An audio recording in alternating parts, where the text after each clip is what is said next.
అల్లుడు ఏంటారు ఆయన. అమ్మో కోరికల కోసం తపస్సు చేసే ఋషులాగా ఏం పోజులో కూర్చున్నావురా? తడిసిపోతుందిరా బావ, ఇంకా ఆపేస్తావురా. ఒరే మామ, ప్రపంచంలో ఎవరైనా ఆకలిస్తే వాడు తింటారా, ఇలా పక్కడికి తినిపించారా? అల్లుడు అసలే పెళ్లి కావాల్సిన పిల్లాడిని, పైగా చలికాలం, ఏ నరమో పట్టిందనుకో సంసారానికి పనికి రాకుండా పోతానేమోరా. ఇప్పుడు మాత్రం పనికొస్తాను అనుకుంటున్నావేంటి? ఒరే డైరెక్టర్, బా నీ సొల్లాపి కంటిన్యూ చేయలేదనుకో కౌంటింగ్ మళ్ళీ మొదటి నుంచి వస్తుంది. ఆ తర్వాత నీ ఇష్టం. అన్ని ఫెసిలిటీస్ వద్దురా బాబు. కొడుకు కొడుకు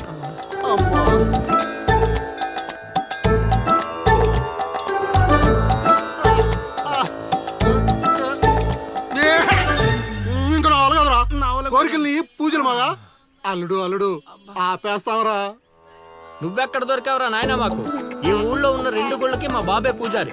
ఇప్పుడు గాని ఇక్కడికి మా బాబు వచ్చాడు అనుకో, ఇదేంటి మా వాడికి సడన్ గా ఎంత భక్తి పెరిగిపోయిందని గబుక్కును గుండాకి చచ్చిపోతాడు. తర్వాత ఊరు పురోహితం నాకు అప్పచెప్తాడు. అది నా వల్ల కాదురా. నా కోసం నేను దండం పెట్టుకుంటే అది స్వార్థం అవుతుంది. అదే నా కోసం మీరు దండం పెట్టుకుంటే అది త్యాగం అవుతుంది. బాబా ఒక్క ఛాన్స్ ఇవ్వరా, నా డైరెక్షన్ తెలియటట్లేడో చూపిస్తా. ఆ పిల్ల నీ చుట్టూ హచ్చుకొక్క పిల్లలా తిరిగేలా చేస్తాను. అల్లుడు ఆ పిల్ల వచ్చేసిందిరా.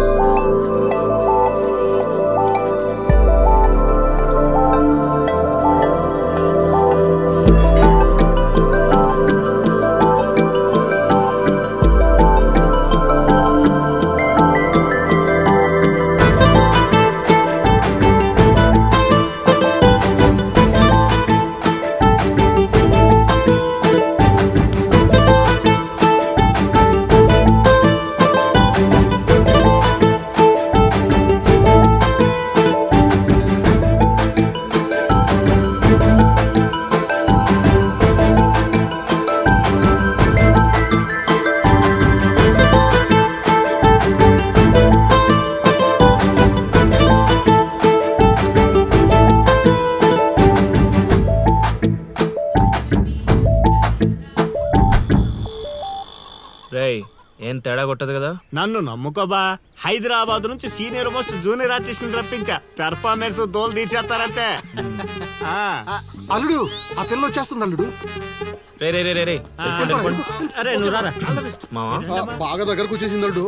జూనియర్ ఆర్టిస్ట్ అన్నాడు, అదన్నాడు, ఇప్పటిదాకా రాలేదేంటి? ఆగండి ఆగండి ఆగండి, చెప్పింది మొత్తం గుర్తుంది కదా? మీకెందుకు సార్, చింపేస్తాం. అది ఈ సీన్ లో నువ్వు బాగా చేసావు అనుకో, నేను డైరెక్టర్ అవగానే నువ్వే హీరోయిన్. అలాగే సార్. అమ్మాయి చూసింది. వెళ్ళండి. వచ్చేసారు వచ్చేసారు.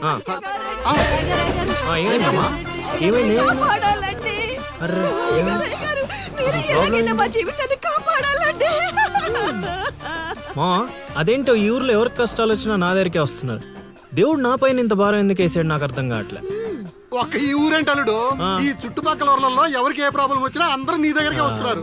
నీలాంటి వాడు నా అల్లుడు అవడం నా పూర్వజన్మ సుకృతం అల్లుడు. అసలు వీళ్ళు నా దగ్గర సోదాపు వాళ్ళు వచ్చేసారు. వచ్చేసారా? మీరు ఎడవండి. అయ్యో ఎడవకండమ్మా, మీకు ఏ ప్రాబ్లం ఉన్నా చెప్పండి, మా అల్లుడు ఇమీడియట్ గా సాల్వ్ చేసేస్తాడు. అమ్మా అల్లుడు, వీళ్ళు ఏదో డైలాగ్ మర్చిపోయినట్టున్నారు, నువ్వేదో ఒకటి మేనేజ్. నీకే కష్టం ఉన్నా నేను చూసుకుంటానమ్మా, కొంచెం కోఆపరేట్ చెప్పు ఉంటదమ్మా. ఏంటి ఒంటి మీద చెయ్యేసి మాట్లాడుతున్నా? ఓన్లీ ఎదురుగా నిలబడి మాట్లాడడానికి ఒప్పుకున్నాం ఇక్కడ. ప్రాబ్లం సాల్వ్ చేసేటప్పుడు మా వాడు అలాగే చెయ్యేసి మాట్లాడతాడు. నీకు దండం పెడతా, కొంచెం కోఆపరేట్ చేయి. ఏంటి కోఆపరేట్ చేసేది? మేమేమైనా ఆట అనుకున్నావా ఏంటి? ఓయ్ సీనియర్ మోస్ట్ జూనియర్ ఆర్టిస్ట్ ఇక్కడ. నువ్వు కోఆపరేట్ చెప్పు ఉంటదమ్మా. ఇంకా చెయ్యేసి మాట్లాడుతున్నావేంట్రా? చేతి ముందు రైట్. నువ్వు చెప్పిందంటే ఇది చేస్తానండి ఇక్కడ. రైట్. అందుకే కెమెరా లేకుండా షూటింగ్ వద్దంటే వినవు కదమ్మా. అల్లుడు ఇక్కడ ఏదో తేడా వచ్చేలా ఉంది, నేను జంపు.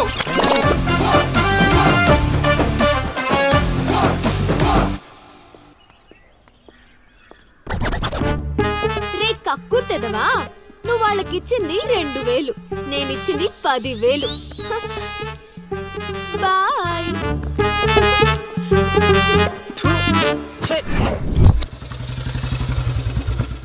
రోజు డబ్బులు పోతున్నాయి. రోజు ఇదే పని మావా, కొత్తగా మొదలెట్టాను. ఇప్పుడు ఏ కార్డు పెట్టి ఇది బాగు నా కొడుకు మీ వల్ల చెడిపోతున్నాడు. అవును నిజమే. ఈ ప్రపంచంలో మా నాన్న తప్ప ప్రతి నాన్న కూడా ఆడి కొడుకు ఫ్రెండ్స్ వల్లే చెడిపోతున్నాడు అనుకుంటారు. బావా ఒక రోజంతా సీనుగాడితో తిరుగు, వాడు ఎంత సకల కళా వల్లబడో తెలిసిపోద్ది.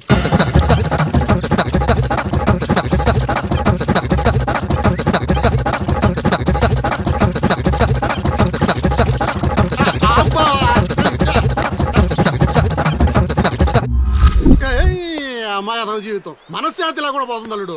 ఇంటికి వెళ్తే ఏమో మీ నాన్న దొబ్బేస్తున్నాడు, ఈదిలోకి వస్తే ఏమో ఆ లిల్లీ ఎప్పుడు ఏ ట్విస్ట్ ఇస్తుందో అర్థం కావడం లేదు. అందుకే దానికి సూపర్ ట్విస్ట్ ఇచ్చాను మామా. రండి చూపిస్తాను. ఇంకెంత దూరం నడవాలి? నడవలేకపోతున్నా.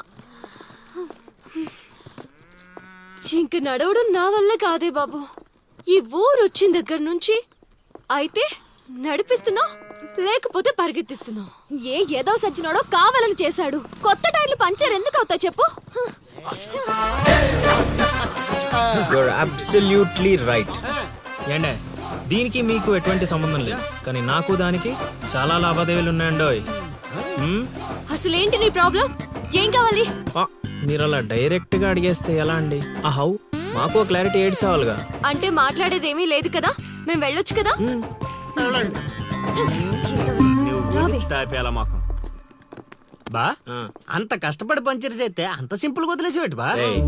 అదేదో అడిగిందని మనం ఏదో చెప్పామనుకో, దానికి నచ్చక జోడిచ్చి కొట్టిందనుకో, తర్వాత మన తల తీసి ఆడి దీపులో పెట్టుకోవాల్సి వస్తుంది.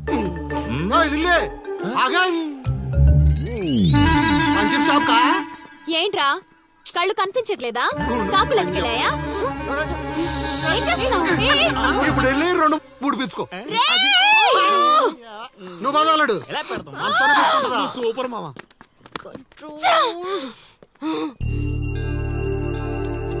అనవసరంగా వాడితో గొడవెందుకు? నాకు అవసరమే. ఏ ఊరు వెళ్ళినా ఇలాంటి వాళ్ళు ఉండడం కామన్. ఇలాంటి చిన్న చిన్న విషయాల కోసం నువ్వు అనవసరంగా స్ట్రెస్ తీసుకోవద్దు. నేను స్ట్రెస్ తీసుకునేది నీ వెంట పడుతున్నాడని కాదు. మాకు పాత అకౌంట్స్ చాలా ఉన్నాయి. పాత అకౌంటా? పడితే తెలుస్తుంది ఆ పెయిన్ ఏంటో. ఆ దరిద్రుడు పుణ్యమాని సంవత్సరం పాటు స్కూల్ కి కూడా వెళ్ళలేదు. పైగా ఇంట్లో వాళ్ళు అడ్డమైన చాకరీ చేయించారు. తలుచుకుంటుంటేనే ఆ పేడ కంపు ఇప్పటికీ వస్తుంది. ఎప్పుడో 15 years బ్యాక్ ఇష్యూ. లైట్ తీసుకో. ఏంటి లైట్ తీసుకునేది? నువ్వు వాడికి ఫ్రెండ్వా నాకు ఫ్రెండ్వా? వాడికి సపోర్ట్ చేస్తున్నావు? అమ్మ మహాతల్లి గుడికొచ్చి కూడా ఈ గొడవలని ఎందుకు? పద. ఆలోచనలు రావు బావా. ఒరే రాశిగా ఆ పూజలు చేయించి ఈ పూజలు చేయించి ఆ రోజు పడిపోద్ది ఈ రోజు పడిపోద్ది అని నా డబ్బులు ఖర్చు పెట్టి నా మందు తాగి అది ఊరు జనం ముందు నేను తలెత్తుకోకుండా చేస్తే పూజలు పునస్కారాలు చేసుకుంటారు. అది ఎక్కడ పడితే అక్కడ నన్ను యదవం చేస్తుంటే నించొని సినిమా చూస్తారా? రామ్ గోపాల్ శర్మ.